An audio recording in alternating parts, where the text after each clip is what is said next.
Makadi mhuri yeZimbabwe, kwese kwese kwamuri kumativi mana enyika, ndine shoko randinaro rakakosha pano.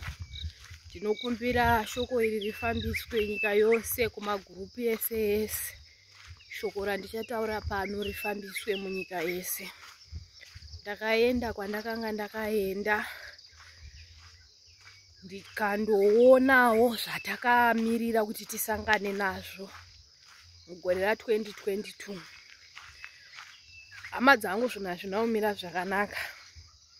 Ndakaenda kundoona 2022, ndadzoka ndine kuchema, ndine kurwadziwa pamwoyo. 2022 ndaona ane chinhwani chichanetsa vanhu, chicharwadza munhu wese. Nyaya yechihure muna 2022, ndaona misha yakawanda ichaparara, misodzi ichayerera, vamwe ropa richadeuka nenyaya yechihure. 2022 wakatakura chihure chakawanda. Hama dzadiwa, ngatinamatirei misha yedu, ngatinamatirei marelationship. Ndatenda hangu muve nezuva rakanaka kwese kwese kwamuri.